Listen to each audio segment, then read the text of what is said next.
Well, society may have moved beyond the stereotype that sports are for boys, but studies offer a striking reality check. Girls are still far less physically active than boys. It's a fact that can have far-reaching consequences for health and self-esteem. As part of our My Health series, the head of the Girl Scouts, Cloninger, is here to discuss this very critical issue. And we're also happy to welcome back to the show Lisa Gable, a Girl Scouts board member and executive director of the Healthy Weight Commitment Foundation. Ladies, good morning to the both of you. Good morning. Good morning. Well, you know, I was a Girl Scout, Miss Kathy. Oh, yay. Yes, I was. I love to hear that. It was a lot of fun. Let me start by asking you this. What does the research show, though, about girls and physical activity? Well, of course, first of all, I mean, kids in general are like so less healthy than they were in the 60s and 70s. But when we drill down and look at how girls are doing compared to boys, it is really frightening. About 50% of elementary school boys get the amount of physical activity that is required, only 30% of girls. And by the time they get to middle school, 15% of boys are physically active enough.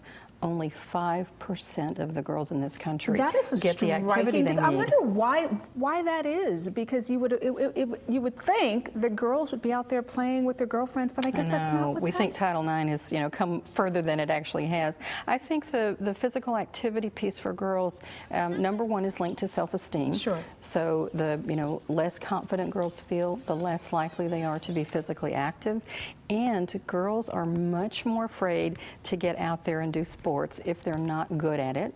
If they don't have the skills and competence, they are afraid to, that they're going to get out there and people are going to make fun of them. So they're more likely to stay on the sidelines and not put themselves at risk like that. Very interesting that it is tied to self-esteem. And Lisa, I wanted to bring you into this. How is the Healthy Weight Commitment Foundation then addressing this disparity? Well, we are very excited to be able to partner with female athletes and with organizations like Girl Scouts of the USA, because those folks are focusing on health and wellness issues. They're getting girls to understand that this is a habit that they want as part of their life, get them excited about it, get it to be something that becomes an integral part of everything they do on a daily basis. And I know that growing up healthy and growing up strong is a central theme of the Girl Scouts.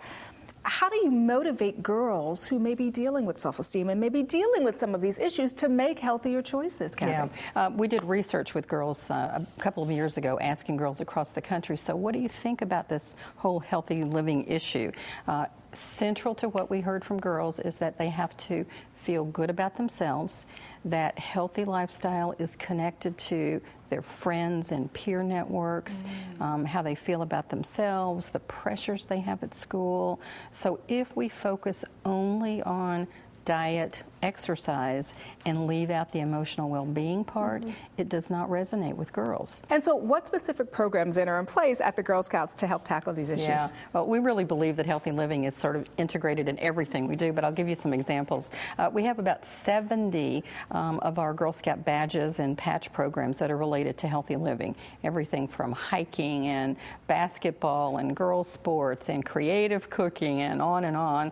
So girls can really, again, dabble and really try a lot of things. And I understand you're celebrating an anniversary, 100 years for the Girl Scouts. Yes, amazing. Yes. 50 million living women alums in the U.S., former Girl Scouts. And thinking about the generations of mothers and daughters who have grown up in Girl Scouting and the impact that another 100 years can make is incredible. Absolutely. And I think getting the family involved is just so important in terms of all of this. And I wanted to ask each of you, I have 3 boys, but obviously I have a mother who is an integral part in my life. I wanted to talk to you a little bit about the relationship between mother and daughter. How important is that, Lisa?